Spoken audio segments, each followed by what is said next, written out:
If a Nobel Prize winner says it's cool, who are you, bud? You know, right? Anyway, but named it after himself, Weak Signal, Joseph Taylor, WSJT. And he actually presented, it was a video of a presentation he did at our April 2024 meeting.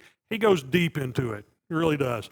So about all the bits and stop bits and stuff. He wrote the program in C++ with, and Fortran for the mathematics, and something called Qt for the, you computer guys understand that, so with the C++. But he said he could do Fortran in his sleep, so that's how this guy is. Very, very interesting to listen. I reviewed that in putting this together. So go back there on our YouTube channel, which I will put a plug in for. That YouTube channel is awesome, especially when you want to go back and look at something and, you know, that you thought that you've forgotten. So, but being a radio astronomer, he originally developed this for Earth, Moon, Earth, and some of the meteor scatter kind of stuff. And then all the other modes have come out of that. I'm not going to read all this to you, but weak signal communication, digital protocols optimized for that Earth bounce, meteor scatter, things like that, can decode fraction of a second signals reflected from ionized meteor trails. That's what his original thing was doing that for us, to get into that. But things like Whisper have come out of that, the FT8s, the FT4s, some of the other modes. Back up one, you're double kidding. So it implements a communication protocols or modes, all of those, including FT4, FT8 we're going to talk about today, and the echo for the reflected from the moon. He does airplane bounce too. So if you know where the airplanes are, you can bounce signals off of that. So, I mean, that's just awesome communications. So, operationally similar, FT8 and FT4, they use transmit and receive cycles a little shorter. FT4 is about half of FT8. FT8's 15 seconds. FT4 is 7.5 seconds. You get a little less error correction there. You get a little quicker signal. I did a lot of FT4 during field day. And once you get used to FT4 and at 7.5 second, FT8 feels like it takes forever. So, but it's they do their enhanced message formats. Now there's about 13 letters that you can put into the message, so that kind of restricts the format, but that's what it's made for. It got packages for Windows, Mac, Linux, nothing for the iPad or phone from him. There's some other folks who've done that. I think you've got one running on an iPad, don't you? It's because it's open source software, so people have been able to do that. Roger runs his, he's running at the house now, but he's sitting there talking to me and they're talking on the radio, listening to me. So the latest version, the latest available version is 2.7. 3.0 is in candidate release. A lot of people are using that. Some of the YouTubers are using it, really like it. It's got a dark mode for some reason. Some of those guys like it where it's a dark mode compared to the regular mode, but it's out there. It'll probably be in regular release pretty soon. Get it? It is weak signal communication. Has the ability to dig out low dB signals beyond where the human ear can hear -10 or lower. I think the number bottoms out at -21. Have you seen anything lower than that? 24? Okay. I've seen on the other end +30. I couldn't believe it when I saw that. I've seen a lot of +20s and things like that. But when this first came out during that last cycle, everything was negative. Everything was negative. 20 meters, 10 meters, 10 meters wasn't even working. Everything was negative, and as the new cycle came on, we've seen a lot of good positive dB signals come up. So, but it's not necessarily a low power mode. Low power works well, and I've done it at 705 you were talking about. I've got one recently. It works great, but it's not necessarily low power. It's just a weak signal. Most folks are running 50 to 100 watts. 50 to 100 watts. I've seen a few people on there that are running amplifiers. They tend to over-modulate. They just splatter everywhere. And you can see it on the waterfall that we'll show you in a second. But you're using a pre-formatted message to complete a QSO. So it's pretty standard on the message. But even the Nobel Prize winner, the real smart guy, says minimal QSOs are fun. All right? And who am I to argue with a Nobel Prize winner, right? Hit it. What do you need to get started? Well, you need a radio. Of course, everything that goes with a radio, power supply, antenna, and all that stuff. But one that you're able to connect via USB with a computer. So you need a computer. 705, 7300, that's what I've got, both of those. 7610 if you want to spend a little more money. 9700 is a nice one. The Azus, the 710s like we have in our Go boxes. And then you can use others. I use an 891 on POTA with a DigiRig interface, so it takes a little more configuration there. That's what Janice and Rob use a lot on their POTAs. You can use the Zygu, that's what Roger uses, with the interface there to set that up. But you need a computer to run WSJTX. You don't have to have a lot of power. I use that one there. It's a Windows 10 machine. It was a refurb for Micro Center that doesn't even have a HDMI port. I have to bongle it. It was an old business machine, but it works great. The little Evolves, the little ones that were real popular a couple of years ago, cost about $80. They work pretty good. So after a while, they'll get bogged down with all the decodes. It'll kind of fill up the memory, but they work pretty good. You need a quality USB cable. I recommend the one from Triplite you can get off of Amazon because it's got the ferrocene HN, Junior. It's got packages for both. You can do either one. Windows, Mac, or Linux, like Raspberry Pi. And I've run it off a Raspberry Pi too, a Pi 3 I think it was, and it did pretty good. So it's not a lot of computing power, but there's packages for both. You need something to sync your time because it's with the 15 seconds or the 7.5 seconds, it's very dependent on time. And if you're too far out of time, you're not going to link up with the other person trying to make a QSO with. So that's important. Some people have, I use BKT time sync software. I tried getting on their website the other day and I couldn't. I don't know if it was my connection or theirs. There's all sorts of time sync software. You can even go to like your clock in the corner, click on it, and go to the control panel, and you can sync up the software then. Computers just don't keep good time, so something you want to be aware of when you start your session, make sure your time is synced up pretty good. Internet connection is nice, not always available. I use a hotspot when I go out in the parks to do that, to have an internet connection, and that helps with what we're going to talk about in a little bit. Here's your FT4 messages. Or FT8 messages. This is the screen you get for WSJTX, and I know you want me to stay in one spot, but if you look down here on the bottom, these are your canned messages here, and that's a little fuzzy, but you can go like anything else in ham radio. You can call CQ or you can answer CQ. So you can call CQ with your call sign. The other person answers your CQ, their call sign, and where they're at. Their grid square. You send a message back, say, okay, good deal. You're -6. They send you a message back, say, great, good deal. You're +3, 7-3, see you later. Boom, you're done. That's a QSO, and it logs it up. So that's the standard message. Now there's a lot going on this screen here, and this is your basic WSJTX screen. The box on the left where it says band activity, that's everything that your radio's picking up and that your computer's decoding. So it's all sorts of signals. There's people calling CQ. Those are the ones in color. There's the messages between each other. That's just everything that you're picking up. Now, on the other side, that's what you're receiving if you're in your little slice where you're operating. It's not quite full yet, but if there's somebody else operating in your little slice, and we'll show that to you in a second, you're going to pick up their signals, and then you're also going to have your signals show up in there. Thank you. So, add in the waterfall. These are the little slices where you're operating. FT8 standardized to he's picked a frequency on each band. They kind of tried to pick a slice where they weren't the way the professor talked about. We didn't want to take up too much room because we didn't want to make other people mad. But he didn't have any idea how popular FT8 was going to be, so it can get pretty busy. That's just a typical day on 20 meters. You get into a contest or a Parks on the Air weekend, it's solid yellow and red, but there's no spot to get in. So it centers on 14.074 for 20 meters. That's what I'm going to talk about mostly. 3,000 on either side of that.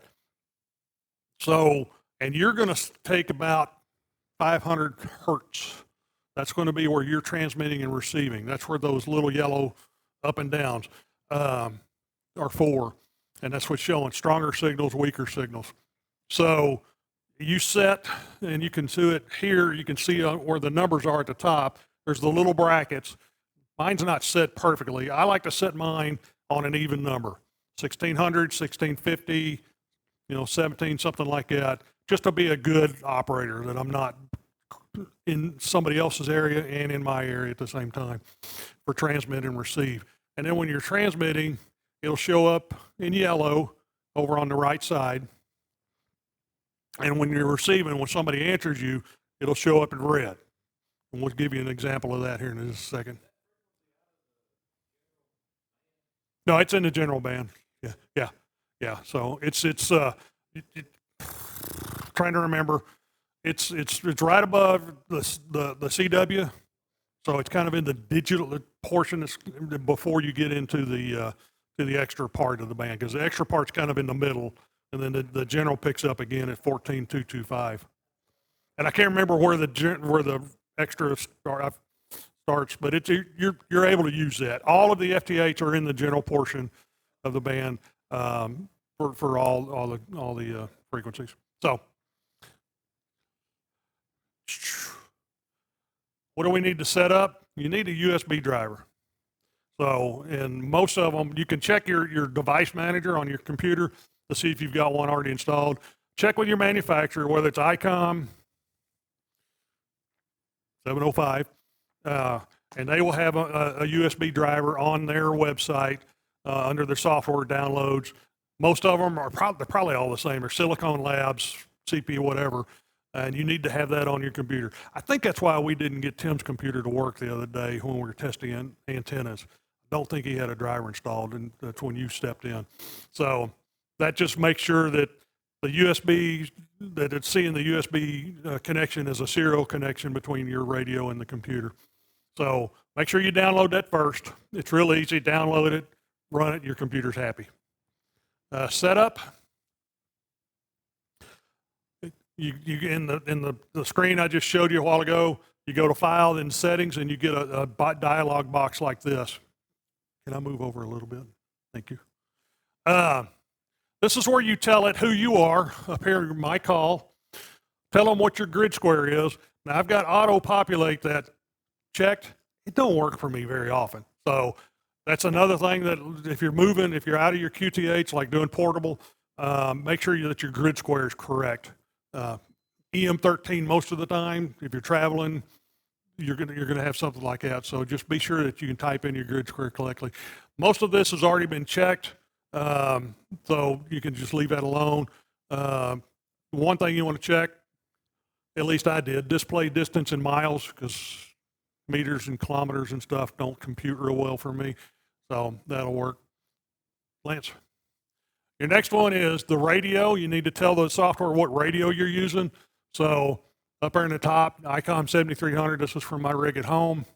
What COM port it's on, that's why the device manager is important, that we talked about a while ago, where that USB is plugged into. If you have several COM ports on your radio and you don't know which one it is, you can always go back to device manager, unplug your USB from the computer, it'll disappear, plug it back in, it'll come back, so you'll know I'm on COM port 38 or whatever it is. I don't even know if I'll go that high, but you'll do that. Fill in the proper information for this. This one is pretty well set up, again, set up for my 7300. The 710s are pretty identical. There's a few differences. I've got an example of that in my phone. So the 7300 over here, where it talks about split operation, this one says rig, that one says fake it. Sometimes a lot of people say use fake it for the 7300. Works for me under rig. So it's all kind of however your radio likes it. Sometimes it takes a little work. And once you've got it set up the way you want it, you can hit this button where it says test cat. It'll change color if everything's working. And then the test PT button will light up, and you can hit it, and it'll make sure that you're able to trigger your PTT. Everything should be working at that point, if you've done the next step. The next one is on what microphone and what speaker you're going to use on your computer. Again, this one's mine. For some reason, mine is named microphone number 3 USB, audio codec, and number 3 speakers. This and time are the two biggest frustrations when using WSGTX. When it doesn't work, it's one of these two things is probably 90% of the issue. So if you don't have your time right, or if you don't have these settings right, and again, you can go back into your settings on a Windows computer, figure out your microphone, figure out your speakers, which one is the default that you're going to use. It'll show all of them. There's a pull down menu. It'll show all of them. Sometimes you just have to try and see if it works. Yes, sir. Yeah.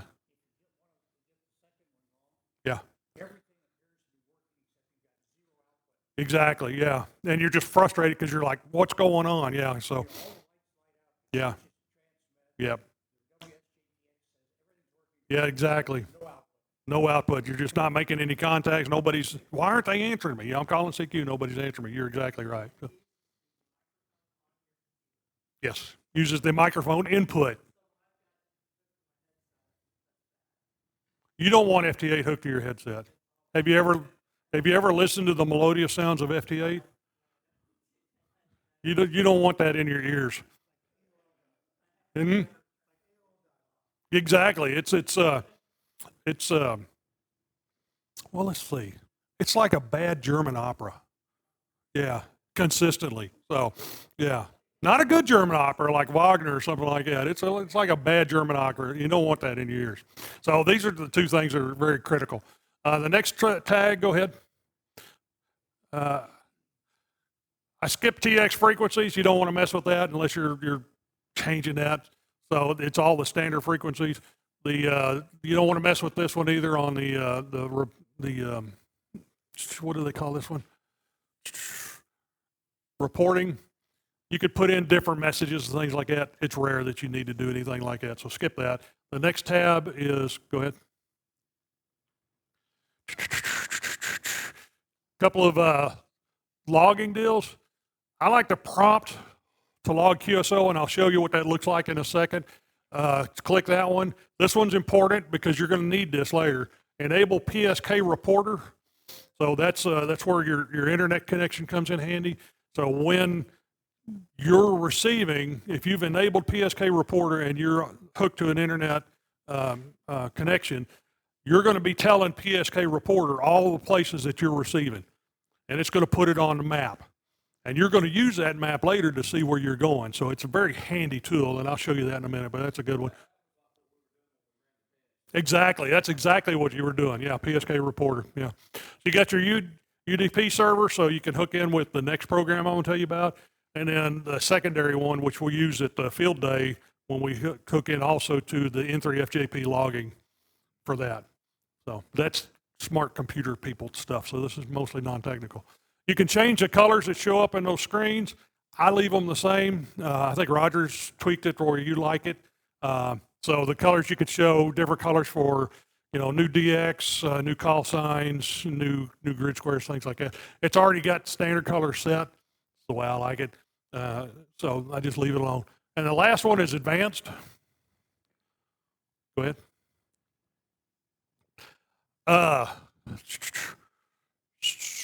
Well, I missed one thing on one of the previous ones, but anyway, we'll go back to that.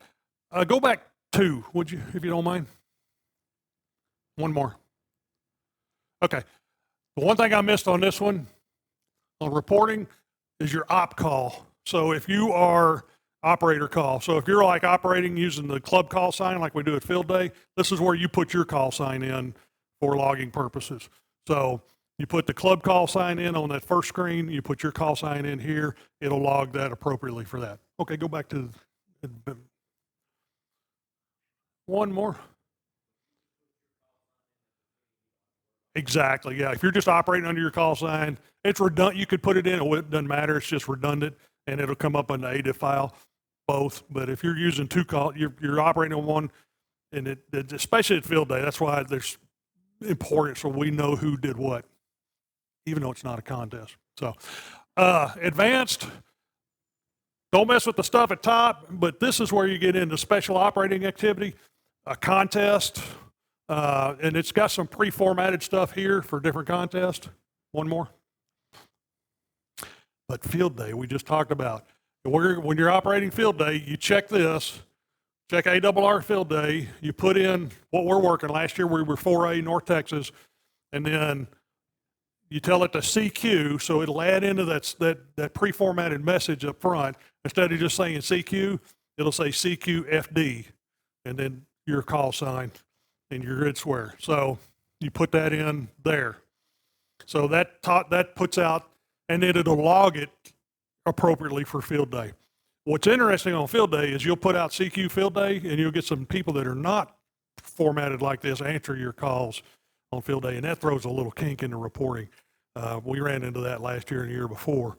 A lot of times you can either just disregard it because they're going to send back the reporting for the normal FT8 QSO, which has got the signal reports. Field day is just who you are, what your class is, see you later, bye.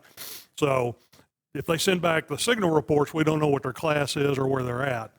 So we've either just disregarded the QSO and wrote that up as wasted time, or assume that they're working 1D, and if they're in Iowa, we just put the closest section to that, Iowa or whatever. Where it gets weird is if they're in California and there's 6 sections, it's kind of hard to tell. So that's but it is set up for all these different ones. There's a contest coming up the first weekend of December, and I can't remember. I think it's an FT contest, FT4 and FT8.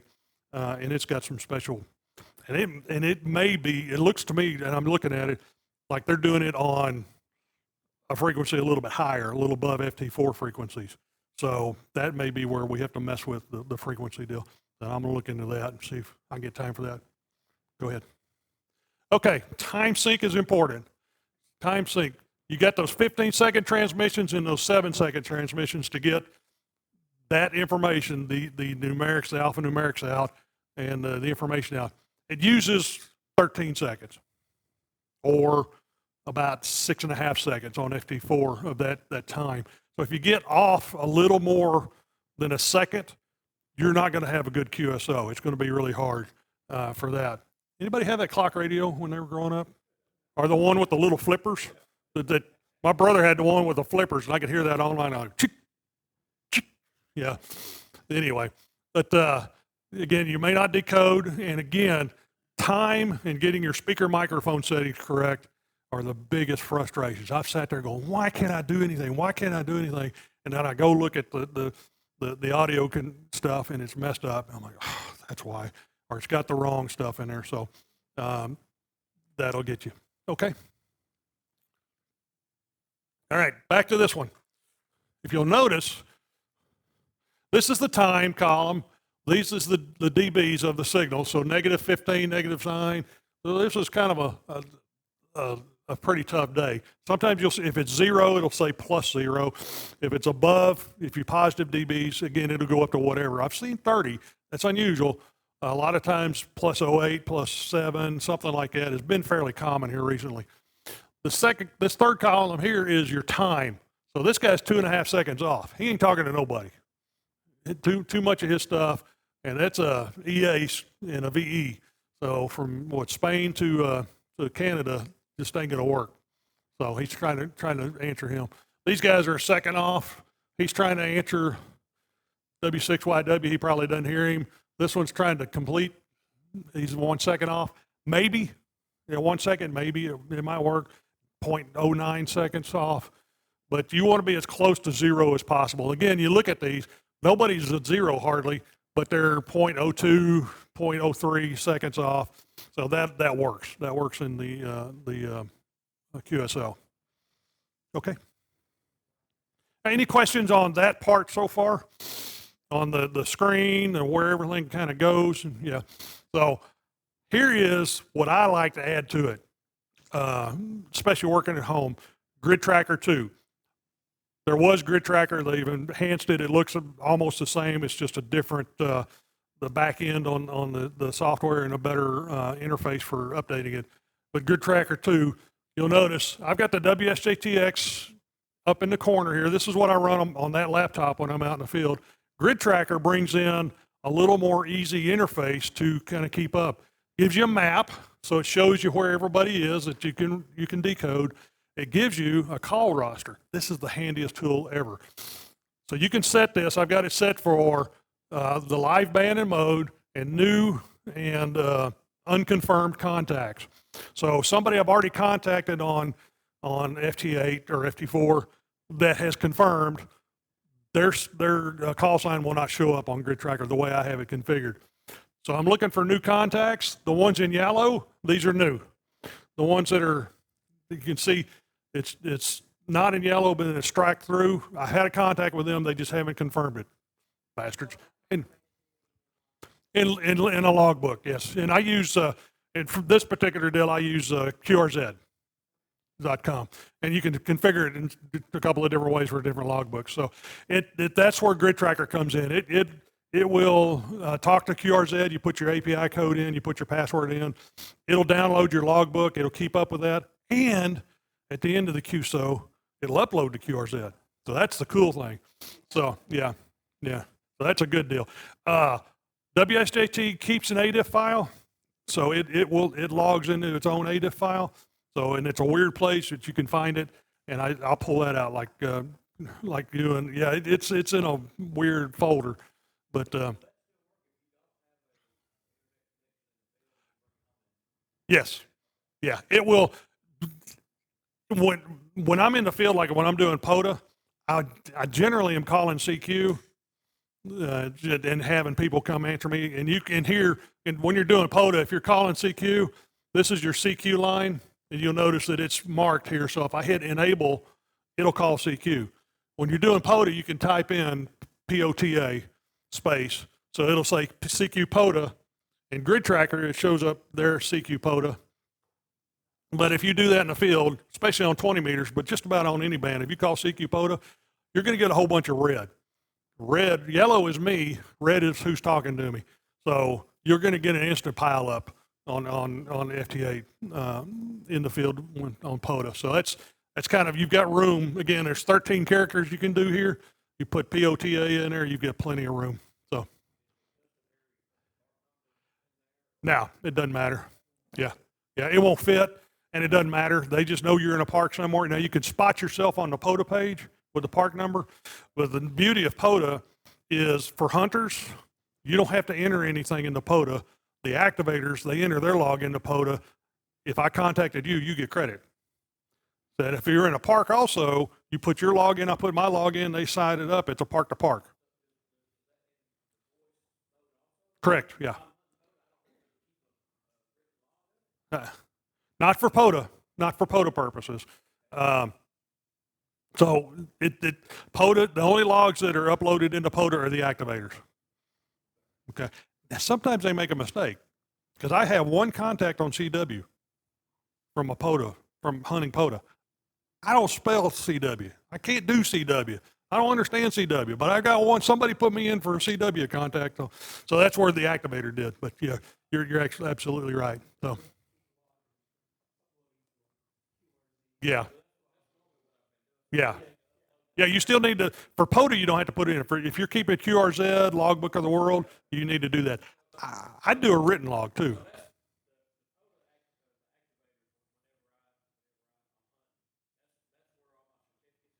Exactly. Yeah. Hunters don't upload to POTA, but you do it. I recommend you log it somewhere. So, and that's what I do. So, but with Grid Tracker, when these show up, I'm like, hey guys in Canada, I like talking to Canada. I click on him. It's a lot easier to click here than try to find him in this mess, especially on 20 meters, because that band activity window is flying by. It's just going by. It's like, I want to come. Where'd he go? Where'd he go? So he's going up. This gives you a slice, and every time that goes across, this will update. There's a time column over here, and you can set it, newest to oldest, and then they'll fall off after whatever you said. I think mine's set at 45 seconds, so that's 3 passes there. So it adds a lot to the experience on WSGTX when you're hunting, whatever, whether you're home just doing it or whatever. It will also it shows you if they're calling like CQ Europe. You don't want to talk to him if you're in Texas because he don't want to talk to you. It'll show you what grid they're in. If you need a grid, it'll highlight it like this. I've got a lot of this. It shows the DX entity. This is all U.S. and Canada, but if a weird DX comes in here that I haven't talked to yet, it'll highlight that. You're going to go, ooh, I need that one. So it's just a lot of good information. Counties, these 2 counties I have not contacted, so it's highlighting that. And then prefixes down there is what's highlighted. So Grid Tracker adds a lot of good stuff to the FT8 experience. It shows you this map also. In fact, go one more. Oh, I'll come back to the map. This is your logging prompt for WSJTX. So this, when the QSO is over, this little box will pop up. If you've checked that box to prompt me to log, so you can double check it. Shows who you are, all this stuff. This was a good one. It was a +7, +8 contact. I still have a paper log, so I write it all down in my paper if I'm at home. Then I hit OK. If you've got, it goes into the ADA file that WSJTX keeps, and you can go to File, and there's a place in the menu to take you to that log. Also, when you hit OK here, and you've got Grid Tracker configured to upload to your logging platform, whatever it is, it'll automatically log it there. For me, it logs into QRZ. So boom, it's there, and it's all good. So one more. So back to that will pop up. No, okay. Here's your map. Any questions on the login? Did I get that? Everybody understand that part? Okay. Here's your map. So enlarged, different colors. You've got neat little symbols. You can have it show you where the POTA parks are. That symbol changes to like a picnic table once you've contacted them.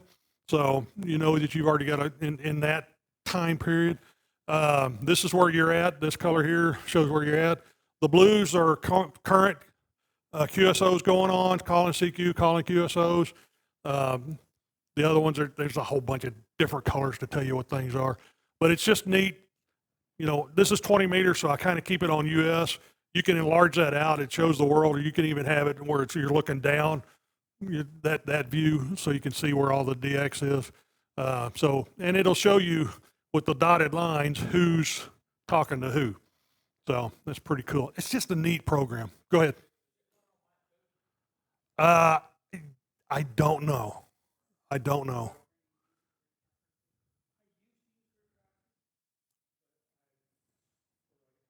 Mm-hmm. FJP? Yeah. Okay.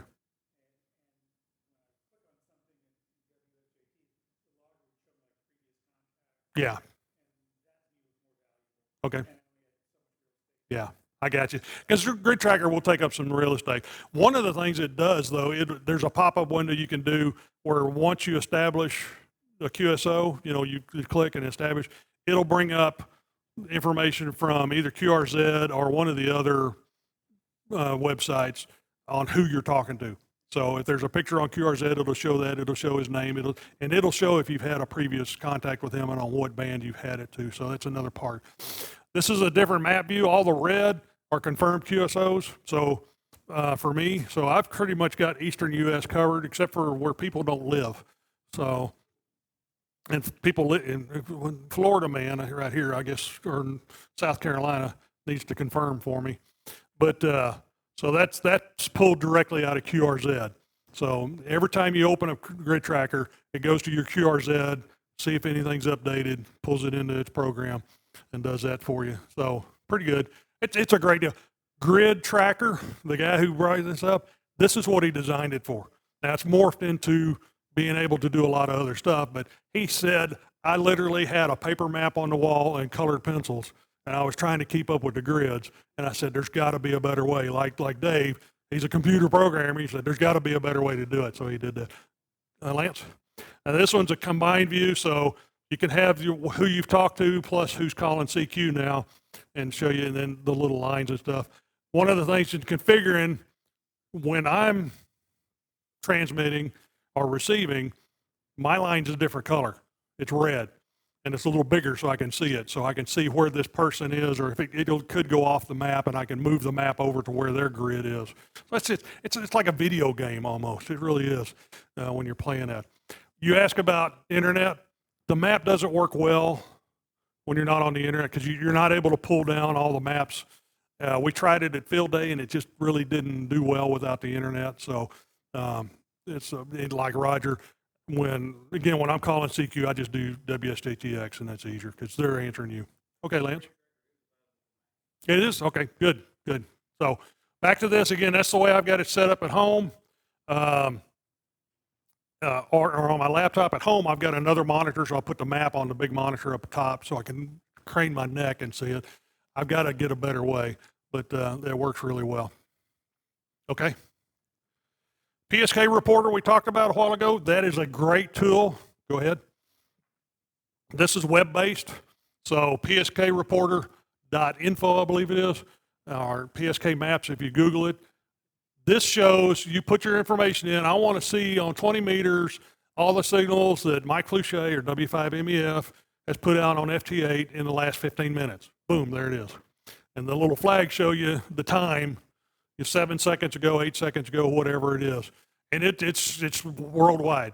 So if it's somebody else is running PSK Reporter, they're reporting back who they're hearing and when they're hearing. So it works both ways. You're sending stuff to PSK Reporter on who you're hearing. People around the world are sending stuff to PSK Reporter that they're hearing you. So it's a very collaborative effort. Doesn't cost anything. They had some issues here about a year or so ago. Their servers got really, really slow because you can look at the bottom and it's fuzzy here, but it'll show, processing 1,462,000 blah, blah, blah, blah, from 3 hours ago. So their servers got really, really slow, so they did that. But it's a great tool, one, to see if you're getting out, see if you're having that issue. If you're not getting out, it won't show any flags at all, and that's when you start beating on the computer and trying to figure out what's wrong. So it's a great tool. Lance? Here's the software you need, the WSJTX. So WSJT at sourceforge.io. Again, you can Google it and get to it real easy. Grid Tracker 2, gridtracker.org. So I don't even think the original Grid Tracker is available anymore. They've replaced it completely with this little better system. The PSK Reporter, there's info like what Tim did for our test, where you can go back and look and see where everybody was getting you for the last, I think it goes back 48 hours. But you can get that. Some kind of time syncing software. There's several different kinds out there. Again, the Beckett time sync I use, one of the YouTube guys recommended it. I don't like the download page because on the page when you go to it, there's, hey, download me, download here, download here. And that's all crap. And you've got to find the download for the Beckett deal. So I may change my time sync software. It works. As long as you're synced up, you're good. Ham Alert. How many people have Ham Alert? I know Roger does. I do. Mine went off a while ago. This is a screenshot of Ham Alert, and it's got web-based, or you can get on your Apple or Android device. What Ham Alert does is it allows you to go in and say, if somebody's activating Bonham State Park, US 2991, I want to know about it. Yeah. So it sends you on your phone, sends you a little dee-dee-dee-dee, and you can look and say, hey, somebody's at my park and I'm headed there, I may go somewhere else. Or I may go there and see if they're gone. Or, if KM6 LMP is on the air somewhere, it'll show it. It pulls from the POTA page, it pulls from the reverse beacon network, it pulls from all the different places that report that information. And I got a ton of people in there. Some club members, some of the YouTube guys. It'll say, I need Alaska. I need Alaska for my final, worked all states, park to park. I've got DC, so it counts as a wild card, but I cannot get anybody in Alaska. I just haven't been able to do that. I put that in about a month ago. Do it. You're good, because I'll contact you. So, and I'll be in a park. So every time, Yeah, every time Alaska has gone off since I put it in, I'm not near a radio. I'm or yeah, or they're operating something that I can't get to. But anyway, that is a great tool. If you need to get a park, if you need to get somebody, if you want to know who's on the air, if you're nosy, whatever, that's a great. I put myself in, so when I'm doing POTA, if I hear it going off, I see my call sign over there, I know I'm getting out. Somebody's reporting it. Or if I'm doing FT8, it'll report on that. So it's a great tool for that. Okay, Lance. A lot of good information from the YouTubers. Ham Radio Crash Course. He's got a really good video. It's about 2 or 3 years old on Grid Tracker, and it was the guy who designed Grid Tracker. Now it's that version of Grid Tracker, so some things have changed. But what he talks about in there is the basic setup of Grid Tracker, and it goes into some really good in-depth information there. So there's some new stuff on Grid Tracker that's changed, but that was a really good episode if you want to look at Josh on Ham Radio Crash Course and find his Grid Tracker on that one. And Radio Tube has done some good stuff, especially on configuring your radios in the field with the digi-rig on how to make that work for FT8. KB9 VBR, Michael Martins, he's always operating up in Wisconsin area, and he's got some good stuff on POTA and configurations in FT8. Ham Radio Made Simple, that guy has got, and he does it. It's I'm simple, and he makes things understandable on a lot of digital setups and a lot of other things on his channel. Unfortunately, he's ill, so he's not making any new videos, but some of his older stuff is just awesome. So that's a great channel. And Ham Radio and Mentors with K0PIR has got some good tutorials on how to set up. But just search the terms WSJTX, FT8 Grid Tracker, and you're going to get tons of results on YouTube. Some of those guys I can't listen to because they're just goofballs, but some of them are really, really awesome. Some good resources on configuring your radio. One thing I didn't mention, you've got to get your baud rate the same in WSJTX as you do on your radio. Well, where's my baud rate? Where's the settings for that? These Radio Today books are awesome. This guy, I've got the Nifty Guide too, and it's a little smaller for my 7300 than it is for the D-Star stuff. But it'll tell you how to do that. But this guy goes, oh, you want to do this? Well, let's just talk about that. We'll go in and do it this way. And look, it's really a great guide. You can get these for all the popular radios. I got them. I'm an ICOM guy, so I've got it for that. It's got it for the 710. Fortunately, on the modern radios, there are settings for doing digital modes where you just go into your menu, pick that setting, put it in there. Most of the time, it's correct. You got to make sure your baud rate's the same between WSJTX and your radio. But other than that, those settings on your radio are pretty much there. So you can even look at the manual here. It's a little more technical, and I'm not technical. So on that. Okay, doke.